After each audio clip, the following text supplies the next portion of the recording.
नमस्कार मित्रांनो, कसे आहात सगळे? मस्त मजेत ना? एस क्लास एज्युकेशन बाय सुहानीमध्ये तुम्हा सर्वांचं मनापासून स्वागत आहे. मित्रांनो, आज आपण पाहतोय मराठी व्याकरण या विभागातील समास हा घटक. तर समास या घटकाचे सर्व प्रकार आज आपण या व्हिडिओमध्ये पाहणार आहोत, तेही उदाहरणासहित, आणि त्याचबरोबर काही समासांची वैशिष्ट्ये देखील मी ॲड केलेली आहेत, ती पण तुम्हाला पाहायला मिळणार आहेत.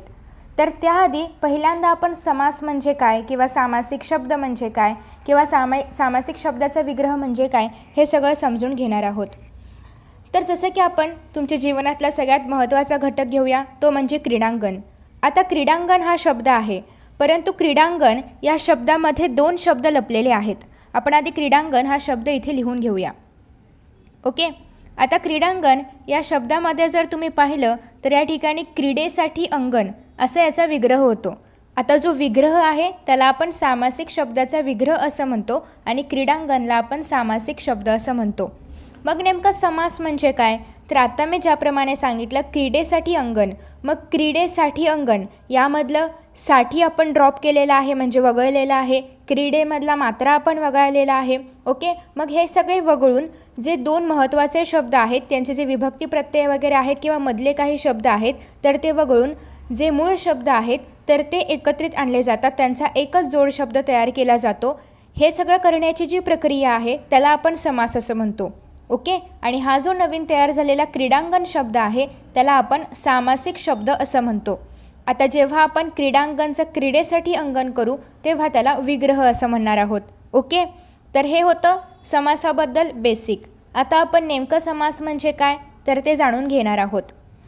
आता या ठिकाणी तुम्ही पाहू शकता की समासामध्ये कमीत कमी दोन शब्द असतात. म्हणजे जसं की आपण क्रीडांगण पाहिलं होतं, क्रीडेसाठी अंगण, क्रीडेसाठी आणि अंगण हे दोन शब्द आहेत. आणि हे जे दोन शब्द असतात त्यांना आपण पद म्हणतो. आपण अजून एक उदाहरण घेऊया. राम लक्ष्मण हा एक शब्द आहे. ओके. आता हा मूळतः सामासिक शब्द आहे. याच्यामध्ये राम शब्द वेगळा आहे, लक्ष्मण शब्द वेगळा आहे. आता याचा विग्रह कसा होणार? राम आणि लक्ष्मण. ओके. राम आणि लक्ष्मण. आता नेमका विग्रह कसा ठरवायचा हे पण आपण बघणार आहोत. मग आता या ठिकाणी राम हा शब्द वेगळा आहे, लक्ष्मण हा शब्द वेगळा आहे, म्हणजे दोन शब्दांनी मिळून हा समास तयार झालेला आहे. मग आता या ठिकाणी समासातील शब्दांना पद असं म्हणतात. म्हणजे राम हे एक पद झालं, लक्ष्मण हे एक पद झालं.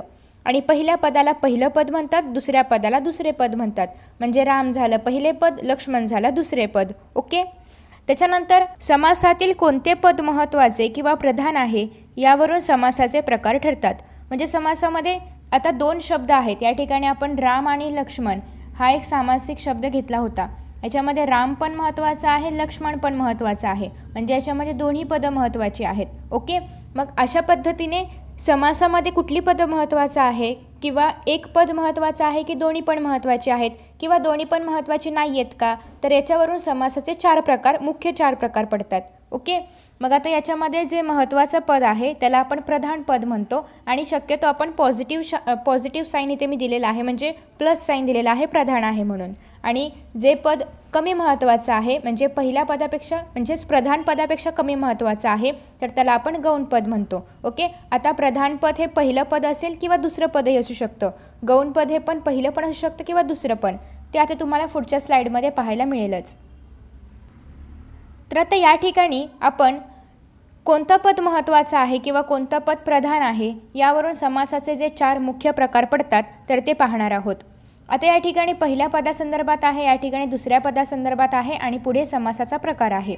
आता इथे जर आपण पाहिलं तर जर पहिलं पद प्रधान असेल, म्हणजे पहिलं पद जर महत्त्वाचं असेल आणि दुसरं पद जर कमी महत्त्वाचं असेल तर त्या ठिकाणी अव्ययीभाव समास असतो. ते आपण पहिलं पद महत्त्वाचं, दुसरं पद कमी महत्त्वाचं अशा साईने दाखवू शकतो. त्याच्यानंतर आहे की पहिलं पद कमी महत्त्वाचं आहे पण दुसरं पद मात्र महत्त्वाचं आहे, ते आपण तत्पुरुष समास असं म्हणतो. म्हणजे जेव्हा असं असेल की सामासिक शब्दामधलं, आता आपण शब्द घेऊया, सामासिक शब्दामधलं जर पहिलं पद महत्त्वाचं नसेल आणि दुसरं पद जर महत्त्वाचं असेल तर त्याला आपण तत्पुरुष समास असं म्हणणार. त्याच्यानंतर आहे दोन्ही पदं जर महत्त्वाची असतील, जसे की राम आणि लक्ष्मणमध्ये दोन्ही पण पदं महत्त्वाची होती, राम पण महत्त्वाचं आहे, लक्ष्मण पण महत्त्वाचं आहे, त्याच्यामुळे त्या ठिकाणी द्वंद्व समास आहे. द्वंद्व समासाचे पण पुढे तीन प्रकार पडतात, ते पण आपण बघणार आहोत. त्याच्यानंतर आहे गौण, म्हणजे दोन्ही पण पदं जर गौण असतील तर त्या ठिकाणी असणार आहे बहुव्रीही समास. मग दोन्ही पण पदं गौण आहेत, मग तो समास कसला? तर दोन्ही पण पदं जेव्हा गौण असतात तेव्हा त्या दोघांना पण काही महत्त्व नसतं. त्या दोन्ही पदांतून तयार होणारा जो अर्थ असतो तर तो वेगळाच काहीतरी असतो. म्हणजे जसं की जर आपण या ठिकाणी गजानन घेतलं तर गजासारखे आहे आनंद ज्याचे असा तो, म्हणजे या ठिकाणी गज पण महत्त्वाचं नाही आहे, आनंद म्हणजे तोंड किंवा मुख पण महत्त्वाचं नाही आहे. महत्त्वाचं काय आहे? गणपती, ज्याचं मुख गजासारखं आहे किंवा हत्तीसारखं आहे असा तो गणपती. मग या ठिकाणी गणपती महत्त्वाचा आहे. अशा पद्धतीने जर दोन्ही पण पदं महत्त्वाचे नसतील तर ते असतं बहुव्रीही समास. ओके, सो आय होप की तुम्हाला हे 4 मुख्य प्रकार कळलेले आहेत. आता आपण या ठिकाणी सविस्तर पुन्हा एकदा बघणार आहोत. पहिलं तर आहे अव्ययीभाव समास, ज्याच्यामध्ये पहिलं पद प्रधान असतं, पहिलं पद महत्त्वाचं असतं. उदाहरणार्थ दररोज. दररोज म्हणजे काय? प्रत्येक दिवशी. दररोज हे काय आहे? सामासिक शब्द आहे. त्याचा विग्रह कसा होणार आहे? प्रत्येक दिवशी. ओके, हँडरायटिंग थोडी खराब येते बट तुम्हाला ऐकून कळलं असेल. त्याच्यानंतर नेक्स्ट आहे तत्पुरुष समास. तत्पुरुष समासामध्ये दुसरं पद महत्त्वाचं असतं, पहिलं पद गौण असतं. उदाहरण आहे विद्यालय, विद्येचे आलय. क्रीडांगण, क्रीडेसाठी अंगण. या ठिकाणी आलय, अंगण हे दुसरे जे पदं आहेत, दुसरे जे त्या सामासिक शब्दामधले शब्द आहेत तर ते महत्त्वाचे आहेत. तिसरा आहे द्वंद्व समास. याच्यामध्ये दोन्ही पण पदं महत्त्वाची असतात. राम लक्ष्मण, राम आणि लक्ष्मण. बहुव्रीही समास, दोन्ही पण पदं गौण असतात, दोघी पण पदं कमी महत्त्वाची असतात आणि तिसऱ्याच पदाला महत्त्व असतं. जसं की निळकंठ, निळा आहे कंठ ज्याचा असा तो निळकंठ. ओके, म्हणजेच कोण? शंकर. तर अशा पद्धतीने ही काही बेसिक माहिती होती. आता आपण प्रत्येक समास पाहणार आहोत त्याच्या उदाहरणासहित. आता या ठिकाणी आधी आपण समासाची व्याख्या पाहणार आहोत. तर ज्या समासातील पहिले पद महत्त्वाचे असते व जो सामासिक शब्द क्रियाविशेषण अव्ययाचे कार्य करतो त्या समासास अव्ययीभाव समास असं म्हटलं जातं. या ठिकाणी क्रियाविशेषण अव्यय हा शब्द महत्त्वाचा आहे. क्रियाविशेषण अव्यय म्हणजे काय? तर क्रियेबद्दल जे माहिती विशेष सांगतात, म्हणजे क्रियाबद्दल जे विशेष माहिती सांगतात त्याला आपण क्रियाविशेषण अव्यय असं म्हणतो. ओके, मग स्थलवाचक असतात, कालवाचक असतात, रीतिवाचक असतात, हे सगळं येणार क्रियाविशेषण अव्ययामध्ये. ओके, याच्यामध्ये काय लक्षात ठेवायचं आहे? क्रियाविशेषण अव्यय असतील देन इट इज अव्ययीभाव समास. ओके, सो आता आपण बघणार आहोत अव्ययीभाव समासाची काही उदाहरणं. तर आता या ठिकाणी उपसर्ग लागलेले शब्द आपण बघतोय. आ हे उपसर्ग जेव्हा लागलेला असतो शब्दांना आणि अव्ययीभाव समास असतो तेव्हा आपण पासून किंवा पर्यंत हे प्रत्यय लावतो त्याच्या विग्रहाला. ओके, म्हणजे जर आ पासून सुरू होणारे असतील, म्हणजेच अशा पद्धतीने जर सामासिक शब्द असतील तर त्याच्या विग्रहामध्ये आपण पर्यंत किंवा पासून लावतो. जसं की आकंठ म्हणजे कंठापर्यंत, आजन्म म्हणजे जन्मापासून, आमरण म्हणजे मरणापर्यंत, आकर्ण म्हणजे कानापर्यंत. जसं की आपण पाहिलं होतं या ठिकाणी की अव्ययीभाव समासामध्ये जे पहिलं पद असतं तर ते महत्त्वाचं असतं. जसं की या ठिकाणी कंठला महत्त्व आहे, पर्यंत वगैरे त्याला महत्त्व नाही आहे, कंठ महत्त्वाचा शब्द आहे. या ठिकाणी आजन्माचा विग्रह केल्यानंतर जन्मापासून, जन्म महत्त्वाचा आहे, पासून गौण आहे, मरण महत्त्वाचं आहे, पर्यंत गौण आहे, कान महत्त्वाचा आहे, पर्यंत गौण आहे. अशा पद्धतीने पहिलं जे पद असतं त्याला महत्त्व असतं अव्ययीभाव समासामध्ये. सो तुम्हाला स्क्रीनशॉट हवा असेल तुम्ही काढू शकता. आता आपण पाहणार आहोत याची आणखी काही उदाहरणं.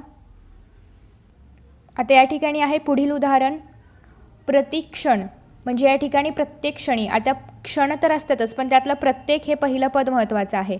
प्रतिमास प्रत्येक महिन्याला, प्रतिवर्षी प्रत्येक वर्षी किंवा प्रत्येक वर्षाला पण चालू शकतं. त्याच्यानंतर आहे बिनधोक, म्हणजे काय? धोक्याशिवाय. आता या ठिकाणी पहिलं पद पहिला शब्द महत्त्वाचा आहे. त्याच्यानंतर बिनधास्त म्हणजे काय? धास्तीशिवाय, म्हणजे बिना धास्ती, त्याला आपण शुद्ध मराठीमध्ये धास्तीशिवाय म्हणणार.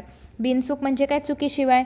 त्याच्यानंतर आहे बिनदिक्कत म्हणजे दिक्कतीशिवाय, बिनबोभाट म्हणजे बोभाट्याशिवाय. तर अशा पद्धतीने काही शब्द आहेत. ओके, आता आपण याच्यानंतर पुढे जाणार आहोत.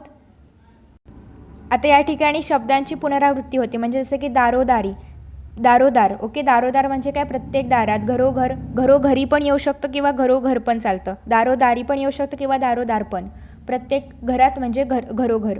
गल्लोगल्ली म्हणजे प्रत्येक गल्लीत, दिवसेंदिवस म्हणजे प्रत्येक दिवशी. ओके, तर अशा पद्धतीने इथे विग्रह आहे, इथे सामासिक शब्द आहे, हे पण अव्ययीभावाचं आहे कारण प्रत्येक प्रत्येक प्रत्येक हे सगळं महत्त्वाचं आहे. अजून याच्यामध्ये बरेच उदाहरणं आहेत, जसं की यथाशक्ती म्हणजे शक्तीप्रमाणे. ओके, यथाशक्ती म्हणजे काय? शक्तीप्रमाणे. यथाउचित किंवा यथाविधी जर असेल तर विधीप्रमाणे, यथामती जर असेल तर बुद्धीप्रमाणे किंवा मतीप्रमाणे. तर अशा पद्धतीने आपण हे सगळे शब्द सामासिक शब्द आहेत ते तुम्ही पाहिलेले आहेत. आता आपण पाहणार आहोत पुढील समास. पुढे आता आपण पाहतोय तत्पुरुष समास. तत्पुरुष समासामध्ये आधी आपण म्हटल्याप्रमाणे की पहिल्या पदाला महत्त्व नसतं, दुसरं पद महत्त्वाचं असतं. पहिलं पद गौण असतं, दुसरं पद महत्त्वाचं असतं. म्हणजेच ज्या समासातील दुसरे पद प्रधान असून ज्या सामासिक शब्दांमध्ये विभक्ती प्रत्यय गाळलेले असतात त्यास आपण विभक्ती तत्पुरुष समास असं म्हणतो. जसं की तोंडपाठ म्हणजे काय, याचा विग्रह कसा होणार, तोंडाने पाठ. आता या ठिकाणी ने हे काय आहे, विभक्ती प्रत्यय आहे, ते ड्रॉप केलं जाणार, काढलं जाणार आणि तोंडपाठ असा हा शब्द तयार झालेला आहे. क्रीडांगण, क्रीडेसाठी अंगण. ओके. त्याचबरोबर विद्यालय, विद्येचे आलय. त्याच्यानंतर आहे घरकाम, घरातील काम, यांसारखे अनेक शब्द आहेत. आता या ठिकाणी विभक्ती तत्पुरुष समास आहे. मग कोणती विभक्ती आहे ते पण ओळखण्यासाठी आलं तर या ठिकाणी आपल्याला विभक्ती प्रत्यय तर माहिती आहेत, त्या विभक्ती प्रत्ययानुसार आपण ते ओळखू शकतो. मग द्वितीय विभक्तीला सला ते सलानाते. मग आता या ठिकाणी सला ते सलानातीसारखं आलं आहे का तर नाही आलं आहे. मग काय येऊ शकतं, तर द्वितीय विभक्तीमध्ये मोस्टली जास्त शब्द नाही आहेत. त्याच्यानंतर तृतीय विभक्ती जर आपण घेऊया, तृतीय विभक्तीमध्ये ने हे शी येणार. ओके. मग या ठिकाणी तोंडाने पाठ जो आहे तर तो तृतीय तत्पुरुष समासमध्ये येणार. त्याच्यानंतर चतुर्थी तत्पुरुष समासमध्ये सला ते सलानाते. या ठिकाणी क्रीडेसाठी, साठी हे पण चतुर्थी तत्पुरुष समासामध्येच येतं. मग ते जर कार्यालय असेल तर कार्यासाठी आलय, किंवा देवघर असेल तर देवासाठी घर, ते पण सगळं चतुर्थी तत्पुरुष समासामध्ये येणार. त्याच्यानंतर पंचमी असेल तर ऊन, हुन हे दोन प्रत्यय येतात. मग ऋणमुक्त असेल तर ऋणापासून मुक्त असं आपण घेऊ शकतो. त्याच्यानंतर आहे विद्यालय, विद्येचे आलय. जे प्रत्यय षष्टीचे आहेत ते जर आले तर आपण त्या ठिकाणी षष्टी तत्पुरुष समास असं लिहिणार. त्याच्यानंतर आहे पुढे घरकाम. अशा पद्धतीने म्हणजे सगळे विभक्ती प्रत्यय जे आहेत त्यानुसारच विभक्ती तत्पुरुष समासमध्ये त्याचे प्रकार पडतात. ओके. मग त्यासाठी तुम्ही प्रत्येक विभक्तीबद्दलचे जे शब्द आहेत त्याचा संग्रह करून ठेवू शकता तशा पद्धतीने. ओके. त्याच्यानंतर घरकाम जे की सप्तमी तत्पुरुष समास आहे. त्याच्यानंतर आता आपण याच्या पुढचा समास बघणार आहोत, म्हणजे उपप्रकार बघणार आहोत. तत्पुरुष समासमधलाच उपप्रकार आहे तो म्हणजे नय तत्पुरुष समास. नकारयुक्त ज्याला आपण म्हणतो, नकार त्याच्यामध्ये दर्शवलेला असतो. जसं की या ठिकाणी अनियमित आहे, म्हणजे जे नियमित नाही आहे असं अनियमित. रेग्युलर नाही आहे, इरेग्युलर आहे, तर नियमित नाही आहे असं अनियमित. अचल म्हणजे काय, ज्याला गती नाही आहे, चल नसलेला किंवा गती नसलेलं असं ते अचल. अमर म्हणजे ज्याला मरण नाही आहे असं ते अमर. अयोग्य म्हणजे जे योग्य नाही ते अयोग्य. त्याच्यानंतर अपरिचित म्हणजे काय, जे परिचित नाही आहे ते अपरिचित. म्हणजे ज्याच्यामध्ये नकार दर्शवलेला आहे, नसलेले, न होणारे, नकार असलेला जे शब्द असणार आहेत तर ते नय तत्पुरुषमध्ये येणार आहेत. ओके. त्याचबरोबर अशक्य, शक्य नसलेले, असह्य, सहन न होणारे, अज्ञात, ज्ञान नसलेले, अज्ञान आहे, अज्ञात पण येऊ शकतं, ज्ञात नसलेले. त्याचबरोबर नापसंत म्हणजे पसंत नसलेले, नापास म्हणजे पास नसलेला. ओके. हा व्हिडिओ थोडासा मोठा होणार आहे कारण आपले सगळे समास एकाच व्हिडिओमध्ये असणार आहेत त्याच्यामुळे. तर तुम्हाला जर याचा स्क्रीनशॉट वगैरे काढायचं तुम्ही काढून घेऊ शकता. ही सगळी उदाहरणं आहेत नय तत्पुरुष समासाची. त्यानंतर आता आपण पाहणार आहोत पुढचा समास. पुढे आता आपण पाहणार आहोत कर्मधारय समास. ओके. कर्मधारयमध्ये काय महत्त्वाचं आहे ते आपण बघूया. ज्या समासामधली दोन्ही पदे एकाच विभक्तीमध्ये असतात म्हणजे प्रथमामध्ये असतात त्याला कर्मधारय समास असं म्हटलं जातं. म्हणजे ज्या ठिकाणी एक काय असतं, विशेषण असतं, एक विशेषण असतं आणि एक नाम असतं.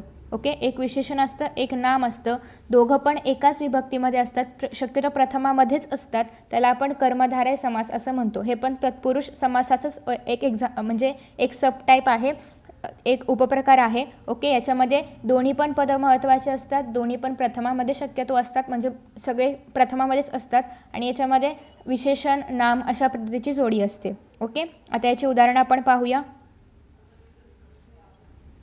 त्याआधी या ठिकाणी कर्मधारय समासाची वैशिष्ट्य राहिली आहेत ती आपण बघूया की दोन्ही पदे एकाच विभक्तीमध्ये असतात. कधी पूर्वपद विशेषण असतं तर कधी उत्तरपद. उत्तर म्हणजे काय, दुसरं पद. ओके. म्हणजे जसं की नीलकमल, याच्यामध्ये पूर्वपद जे आहे तर हे नील विशेषण आहे. कमळ कसं आहे, निळं आहे, तर याच्यामध्ये नील हे विशेषण आहे. म्हणजे विशेषण पहिलं पण असू शकतं किंवा दुसरं पद पण असू शकतं. आता याच्यामध्ये घननीळ, आता याच्यामध्ये नीळ हे विशेषण आहे, त्याच्यामुळे दुसरं पद विशेषण आहे. कधी दोन्ही पदे विशेषणे असतात, मग श्याम सुंदर दोन्ही पदे विशेषणे असू शकतात. किंवा त्याचबरोबर कधी पहिले पद उपमान तर कधी दुसरे पद हे उपमान असते. म्हणजे या ठिकाणी पहिले पद उपमान असते तर कधी दुसरं पद उपमान असतं. जसं की कमलनयन आहे किंवा नरसिंह, त्याच्यामध्ये कधी पहिलं पद उपमान असू शकतं किंवा कधी कधी दुसरं पद उपमान असू शकतं. आणि कधी दोन्ही पण पदे एकरूप असतात, म्हणजे विद्याधन जसं की आहे. ओके, तर अशा पद्धतीने ही काही कर्मधारय समासाची वैशिष्ट्ये आहेत, ज्याच्या आधारे तुम्ही कर्मधारय समास ओळखू शकता. जर तुमची एक्झाम ऑब्जेक्टिव्ह टाईप असेल, MCQ टाईप असेल तर तुम्हाला ओळखण्यासाठी सोपं आहे. जर 10वीचा वगैरे पेपर असेल तर त्या ठिकाणी पण तुम्ही अशा पद्धतीने ओळखू शकता. त्यानंतर आता आपण उदाहरणं पाहूया. पहिलं उदाहरण आहे महर्षी, महान असा ऋषी किंवा महान असे ऋषी असं पण चालू शकतं. महाकाव्य, महान असे काव्य. महात्मा, महान असा आत्मा. महादेव, महान असा देव. आणि अजून एक गोष्ट की या ठिकाणी जे सामासिक शब्द असतात त्यांचा विग्रह 2 प्रकारे किंवा अनेक प्रकारे देखील होऊ शकतो. ओके, त्याचबरोबर महापंडित म्हणजे महान असा पंडित. महापूर म्हणजे महान असा पूर. महायुद्ध म्हणजे महान असे युद्ध. महाराज म्हणजे महान असा राजा. आणि महाराष्ट्र म्हणजे महान असे राष्ट्र. तर अशा पद्धतीने हे सगळे कर्मधारय समास आहेत. याच्यामध्ये दोन्ही पण पदाला महत्त्व असतं. ओके, त्याचबरोबर एक पद कधी विशेषण असू शकतो, कधी एक पद नाम किंवा कधी दोन्ही विशेषण असू शकतात. आता या ठिकाणी मध्ये असा हे जो शब्द आहे तर तो समासामध्ये सामासिक शब्दामध्ये लोप पावतो. मग याच्यामध्ये अजून एक उदाहरण येऊ शकतं अमृतवाणी म्हणजे अमृतासारखी वाणी.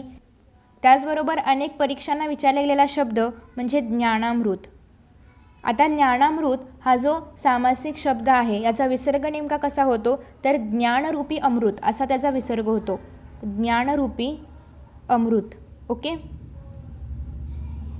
आता याचं बऱ्याच वेळा जर ऑप्शन असतील तर ऑप्शनमध्ये विग्रह ज्ञानासारखे अमृत किंवा अमृतासारखे ज्ञान असं दिलं जातं. पण याचा करेक्ट जो विग्रह आहे तर तो आहे ज्ञानरूपी अमृत म्हणजे ज्ञानामृत. ओके, हे महत्त्वाचं आहे. आता या ठिकाणी तुमच्या मनामध्ये प्रश्न आला असेल की आपण जो कर्मधारय समास बघतोय तर हा समास तत्पुरुष समासाचाच उपप्रकार आहे. तर मग याच्यामध्ये 2 पदं महत्त्वाची कशी काय, तर दोन्ही पण पदं महत्त्वाची नसतात. तर त्याच्यामध्ये एक विशेषण असतं आणि एक नाम असतं. याच्यामधलं एकच पद महत्त्वाचं असतं. पण बोलताना आपण दोन्ही महत्त्वाचे आहेत असं बोलतो, पण त्याच्यामध्ये एकच पद ॲक्च्युअल महत्त्वाचं असतं. त्याच्यामुळे हे तत्पुरुष समासाचंच उदाहरण आहे. त्याच्यानंतर पुढे आता आपण पाहतोय याच्या पुढचा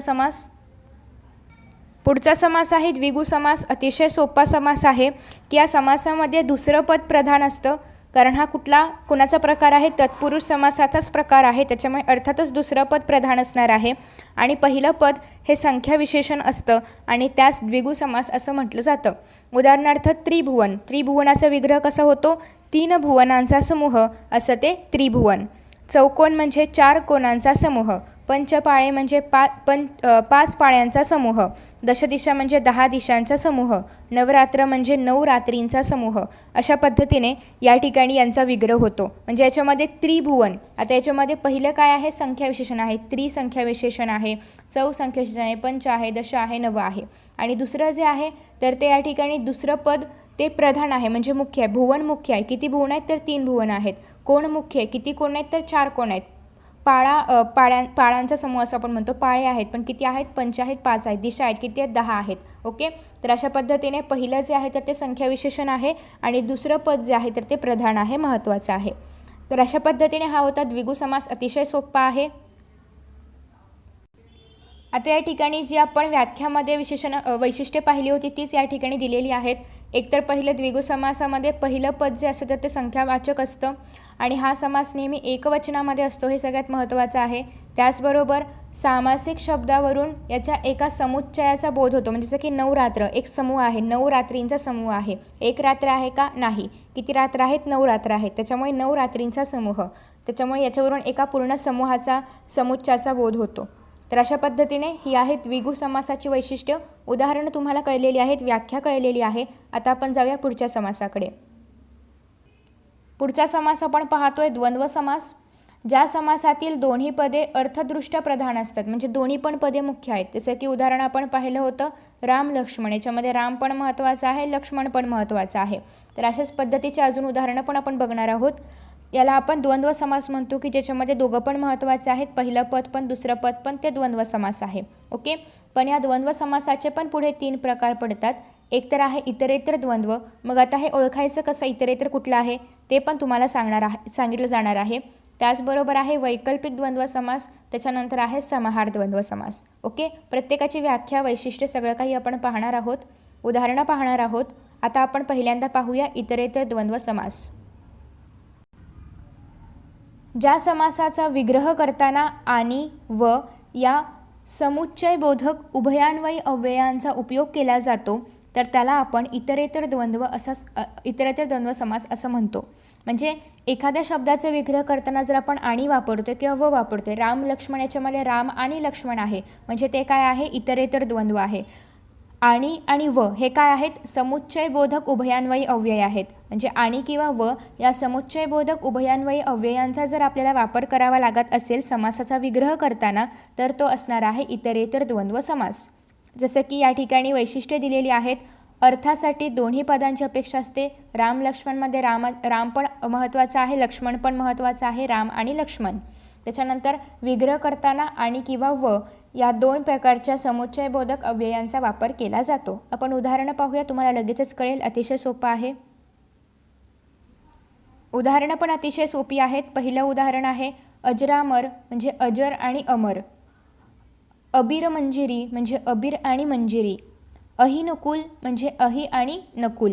या ठिकाणी अहि पण महत्त्वाचं आहे, नकुल पण महत्त्वाचं आहे. आई बाबामध्ये आई आणि बाबा म्हणजे आई पण महत्त्वाची आहे, बाबा पण महत्त्वाचे आहेत.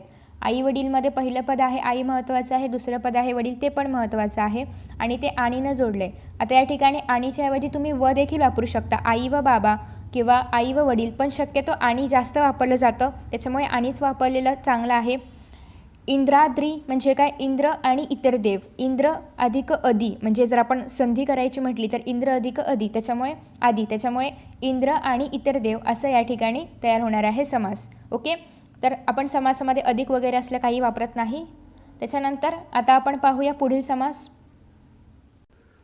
पुढचा समास आहे वैकल्पिक द्वंद्व समास. द्वंद्व समासाचा दुसरा प्रकार आहे वैकल्पिक द्वंद्व समास. वैकल्पिक द्वंद्व समास लक्षात ठेवण्यासाठी अतिशय सोपा आहे. तो म्हणजे जर किंवा अथवा आणि वा या विकल्पबोधक उभयान्वयी अव्ययांचा वापर केला असेल तर. विकल्प म्हणजे काय, और म्हणजे हे किंवा ते, म्हणजे मी एकतर दूध पिईन किंवा चहा पिईन, तर या ठिकाणी किंवा जे ते आपण वापरतोय. किंवा म्हणजे काय, विकल्प, दोन पर्याय आहेत माझ्याकडे, तर मला दूध प्यायचं किंवा चहा प्यायचं आहे, तर या ठिकाणी दोन पर्याय आहेत, सो ते येणार आहे वैकल्पिक. दूध चहा हे काही उदाहरण नाही आहे वैकल्पिकचं, मी जस्ट एक्झाम्पल दिलं होतं. तर या ठिकाणी जेव्हा समासाचा विग्रह करताना किंवा अथवा वा या विकल्पबोधक उभयान्वयी अव्ययांचा उपयोग केला जातो त्याला आपण वैकल्पिक द्वंद्व समास असं म्हणतो. नावामध्येच विकल्प आहे म्हणजे एकतर अथवा असणार आहे, किंवा असणार आहे, किंवा वा असणार आहे. वैशिष्ट्य आहेत की दोन्ही पण पदांची अपेक्षा असते. ओके, त्याचबरोबर विग्रह करताना किंवा अथवा वा यांच्यापैकी एकाचा वापर करावा लागतो. मग आता काही ठिकाणी तुम्ही वा वापरू शकता, किंवा वापरू शकता, किंवा अथवा पण वापरू शकता, ते तुमच्यावरती आहे. जे त्या ठिकाणी सुटेबल असेल त्या समासाच्या सामासिक शब्दाच्या विग्रहाला ते तुम्ही वापरू शकता. ओके, आता आपण याची उदाहरण पाहूया. जसं की या ठिकाणी पहिलं उदाहरण आहे 1, 2. मग तुम्ही या ठिकाणी 1 व 2 किंवा 1 अथवा 2 किंवा 1 किंवा 2 असं काही वापरू शकता, पण जास्त मोस्टली किंवा वापरलं जातं, सो किंवाच वापरलेलं चांगलं आहे. नेक्स्ट आहे खरे खोटे, खरे किंवा खोटे. आणि मोस्ट ऑफ द टाइम्स वैकल्पिक द्वंद्व समासामध्ये विरुद्धार्थी शब्दांचा वापर केला जातो. अनेक वेळा, काही वेळेस म्हणजे एका अर्थाचे पण शब्द असतात किंवा काही वेळेस मोस्टली विरुद्धार्थी शब्दांचा वापर असतो. छोट्या मोठ्यामध्ये पण छोटा मोठा विरुद्धार्थी आहे, छोटा किंवा मोठा, एकतर छोटा किंवा एकतर मोठा. 10, 5 आता हे विरुद्धार्थी नाही आहेत. ओके, हे विरुद्धार्थी आहेत, पण 1, 2 किंवा 10, 5 हे विरुद्धार्थी नाही आहेत, पण तरीही 10 किंवा 5 असा त्याचा विग्रह होतो. 10, 12, 10 किंवा 12, एकतर 10 किंवा 12 चॉकलेट्स पाहिजेत. नेक्स्ट आहे देव दानव. आता या ठिकाणी देव किंवा दानव हे पण विरुद्धार्थी आहेत. 2, 4 मध्ये 2 किंवा 4, 2, 3 मध्ये 2 किंवा 3, 2दा 3दा म्हणजे 2दा किंवा 3दा. धर्माधर्मामध्ये धर्म किंवा अधर्म, आता दोन्ही पण विरुद्धार्थी शब्द आहेत, धर्म किंवा अधर्म. न्यायान्यायमध्ये न्याय किंवा अन्याय. ओके, एकतर न्याय किंवा एकतर अन्याय. 15, 16 म्हणजे मध्ये 15 किंवा 16. पास नापासमध्ये पास किंवा नापास. बरे वाईट मध्ये बरे किंवा वाईट.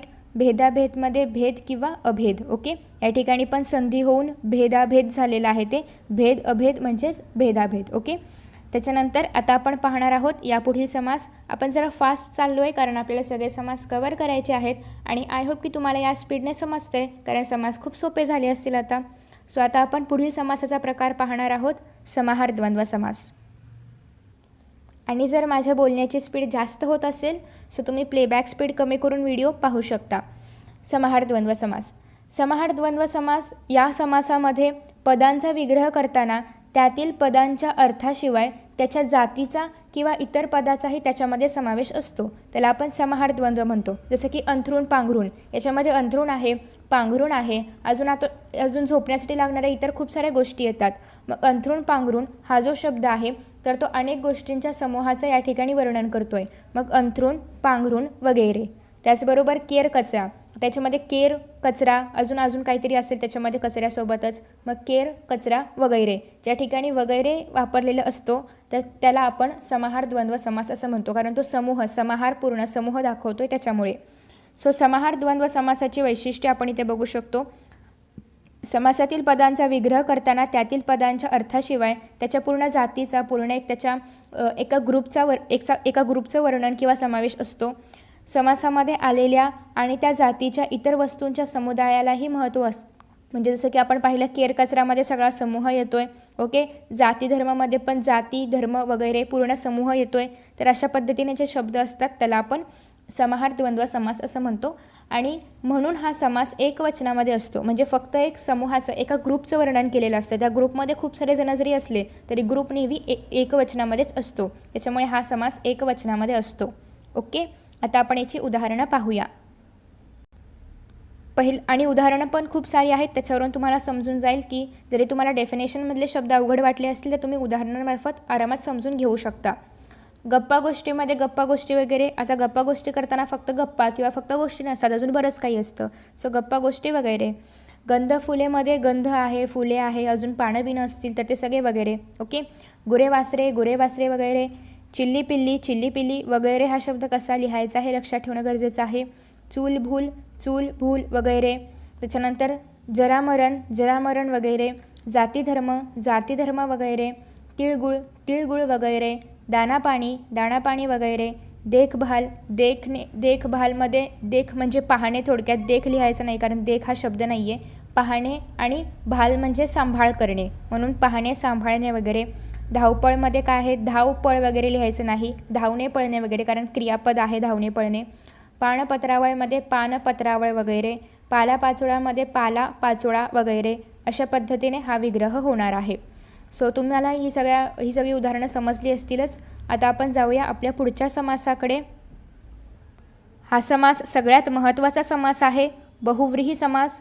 ज्या पदामध्ये दोन्ही पदे महत्त्वाची नसून कशा असतात, महत्त्वाची नाही म्हणजे कशा असतात, गौण असतात आणि त्यातून वेगळ्याच पदाचा जर बोध होत असेल तर त्याला आपण बहुव्रीही समास असं म्हणतो. म्हणजे पहिलं पद पण नाही आहे महत्त्वाचं, दुसरं पद पण नाही आहे महत्त्वाचं. उदाहरणार्थ निळकंठ, निळा आहे कंठ ज्याचा असा तो, कोण, शंकर. मग या ठिकाणी शंकर महत्त्वाचा आहे, निळा किंवा कंठ हे महत्त्वाचं नाही, तर निळकंठ म्हणजे शंकर महत्त्वाचं आहे. म्हणजे जे तिसरं पद आहे तर ते महत्त्वाचं आहे. निळ किंवा कंठ हे महत्त्वाचं नाही आहे, तर महादेव किंवा शंकर हे महत्त्वाचं आहे. त्यानंतर आता आपण याची उदाहरणं पाहूया. हा समास खूप महत्त्वाचा असल्यामुळे उदाहरणं पण खूप आहेत. आता पहिला जो सामासिक शब्द आहे तर तो आहे कमलनयन, म्हणजे कमळासारखे आहेत डोळे ज्याचा असा तो, कोण, श्रीराम. मग कमळासारखे डोळे कोणाचे आहेत तर श्रीरामांचे आहेत. त्याच्यामुळे कमळासारखे डोळे आहेत ज्याचे असा तो किंवा असे ते श्रीराम. गजानन म्हणजे गजासारखे आहे आनंद ज्याचे असा तो, म्हणजे ज्याचं मुख किंवा आनंद किंवा तोंड हे गजासारखं म्हणजे हत्तीसारखं आहे असा तो, कोण, गणपती. म्हणजे या ठिकाणी गज किंवा तोंड याला महत्त्व नाही आहे किंवा हत्तीला आणि आनंदाला महत्त्व नाही आहे, तर महत्त्व आहे गणपतीला. त्याच्यामुळे या ठिकाणी गजासारखे आहे आनंद ज्याचे असा तो गणपती. गरुड वाहन, गरुड आहे वाहन ज्याचे असा तो, कोण, विष्णू. विष्णूचं वाहन कोण आहे, गरुड. चक्रपाणी म्हणजे चक्र आहे पाणीत म्हणजे हात. ओके, पाणीला जर ऱ्हस्व वेलांटी असेल तर हात अर्थ होतो, पाणीला जर दीर्घ वेलांटी असेल तर पाणी म्हणजे जल असा अर्थ होतो. तर चक्र आहे पाणीत ज्याचा ज्याच्या असा तो विष्णू. त्याच्यानंतर चतुर्भुज म्हणजे चार आहेत भुजा, भुजा म्हणजे काय, हात, ज्याला असा तो. चंद्रमुखी म्हणजे चंद्रासारखे आहे मुख जिचे अशी ती. त्यानंतर आहे चौकोन, चार आहेत कोण ज्याला असा तो. चौकोन आपण द्विगु समासामध्ये पण पाहिलं होतं. 4 कोणांचा समूह. तर मी आधीच सांगितल्याप्रमाणे एखाद्या सामासिक शब्दाचा विग्रह अनेक प्रकारे केला जाऊ शकतो, फक्त तो बरोबर असायला पाहिजे. आता या ठिकाणी 4 आहेत कोण ज्याला असा तो पण चालेल किंवा 4 कोणांचा समूह पण चालेल, कारण हे द्विगु समासासाठी पण योग्य आहे, बहुव्रीहीसाठी पण योग्य आहे. मग तुम्ही कोणताही विग्रह केला या दोघांपैकी तरी पण तो ग्राह्य धरला जाईल. नेक्स्ट आहे जितेंद्रिय, जिंकली आहेत इंद्रिय ज्याने असा तो. दशकंठ, 10 आहेत कंठ ज्याला असा तो, कोण तो? रावण. ओके. त्याच्यानंतर दशानन, 10 आहेत आनन म्हणजे 10 आहेत तोंड किंवा मुखे ज्याला असा तो, कोण? रावण. निर्धन म्हणजे निघून गेले आहे धन ज्याच्याजवळ ज्याच्यापासून असा तो निर्धन. निर्बल म्हणजे निघून गेले आहे बळ ज्याचे असा तो. निर्बुद्ध म्हणजे नाही बुद्धी ज्याला असा तो. निळकंठ, निळा आहे कंठ ज्याचा असा तो, शंकर. ओके. अष्टभुजा म्हणजे काय? जिला 8 भुजा आहेत किंवा जिला 8 हात आहेत अशी ती. ओके. तर अशा पद्धतीने हा समास आहे बहुव्रीही समास. आणि अशा पद्धतीने आपण समासाचे सगळे प्रकार पाहिलेले आहेत. आणि याबद्दल जर तुम्हाला काही शंका असेल तर आपण त्याच्यावरती नेक्स्ट व्हिडिओ बनवण्याचा विचार करूया, कारण ऑलमोस्ट त्याच्यामध्ये सगळं कवर करून झालेलं आहे. त्याच्यामुळे इतर अजून कुठल्याही प्रकारचे याच्यामध्ये उदाहरणं नाही आहेत. फक्त जर आपण याच्यामध्ये जर पाहिलं तर तत्पुरुष समासामध्ये आपण विभक्ती तत्पुरुष पाहिलेलं होतं, नय तत्पुरुष, त्याचबरोबर कर्मधारय आणि द्विगु पाहिलेलं होतं. तर त्याच्यामध्येच तत्पुरुष समासामध्ये अजून एक महत्त्वाचा म्हणजे प्रकार नाही आहे, पण त्या पद्धतीने शब्द आहेत. जसं की प्रगती शब्द आहे. प्रगतीचा विग्रह कसा होणार? पुढे जाणारी गती म्हणजे प्रगती. आता या ठिकाणी पण हा जो समास याचा जो प्रकार आहे तर तुम्ही तत्पुरुष समास असंच लिहू शकता. मग याची अजून उदाहरणं काय येतील? तर वृत्तपत्र म्हणजे वृत्त देणारे पत्र. वृत्त म्हणजे काय? बातमी. बातमी देणारे पत्र काय? वृत्तपत्र. त्याच्यानंतर शास्त्रज्ञ म्हणजे शास्त्र जाणणारा, कोण? शास्त्रज्ञ. ओके. तर अशा पद्धतीने याला आपण तत्पुरुष समास असं म्हणतो. त्याचप्रमाणे अजून एक समासाचा प्रकार आहे मध्यपद लोपी समास. हे पण तत्पुरुष समासाचंच उदाहरण आहे की त्याच्यामध्ये मधलं जे पद आहे तर त्याचा लोप पावतो. म्हणजे जसं की पुरणपोळी आहे तर पुरण घालून केलेली पोळी, याच्यामध्ये घालून केलेली हे घेतलेलं नाही आहे, फक्त पुरणपोळी घेतलेलं आहे. म्हणजे पुरण घालून केलेली पोळी, याच्यामध्ये घालून केलेली याचा लोप पावलेला आहे. बटाटे वडा म्हणजे काय? बटाटे घालून केलेला वडा, याच्यामध्ये घालून केलेला लोप पावलं आहे आणि बटाटे वडा एवढंच घेण्यात आलेलं आहे. ओके. तर अशा पद्धतीने ही काही अजून उदाहरणं आहेत. त्याचबरोबर मनमोहक हे पण तत्पुरुष समासच आहे, मनाला मोहवणारे. त्याचबरोबर आहे भूमिगत. भूमिगत म्हणजे काय? भूमीत लपलेला. ओके. त्याच्यानंतर चित्रकार म्हणजे चित्र काढणारा. हे सगळं तत्पुरुष समासामध्ये येणार आहे. ओके. तर अशा पद्धतीने ही काही एक्स्ट्राचे एक्झाम्पल्स होते. हे मोस्टली करून याच्यामध्ये उपप्रकार नाही आहे याचा, हे फक्त तत्पुरुष समासामध्येच येणार. आनंददायी म्हणजे आनंद देणारे. ओके. ग्रंथकार म्हणजे ग्रंथ लिहिणारा. तर अशा पद्धतीने ही काही अजून उदाहरणं होती. तर अशा पद्धतीने या ठिकाणी आता आपला समास हा घटक पूर्णतः संपलेला आहे. आणि आय होप की तुम्हाला हा व्हिडिओ आवडला असेल. व्हिडिओ जर तुम्हाला उपयुक्त असेल तर नक्कीच कमेंट बॉक्समध्ये कमेंट करून सांगा. मित्रांनो, तुम्हाला जर हा व्हिडिओ आवडला असेल ना तर नक्कीच व्हिडिओला लाईक करा, शेअर करा. त्याचबरोबर यांसारखे नवनवीन व्हिडिओज पाहण्यासाठी चॅनलला सबस्क्राईब करा आणि नोटिफिकेशन बेल आयकॉनवर क्लिक करा. म्हणजेच मी जेव्हा यांसारखे नवनवीन व्हिडिओज अपलोड करेन तेव्हा तुम्हाला त्याचं नोटिफिकेशन मिळत राहील. मित्रांनो, असेच छान आणि मस्त व्हिडिओ या चॅनलवरती अवेलेबल आहेत. चला तर मित्रांनो, आता या ठिकाणी आपण इथेच विश्रांती घेऊया. पुन्हा भेटूया नवीन पाठासोबत, नवीन व्हिडिओसोबत, नवीन टॉपिकसोबत. तोपर्यंत पाहत रहा S class education by Suhani, तेही सुहानी सूर्यवंशी या चॅनलवरती. So friends, thank you so much for watching this video. See you in next video.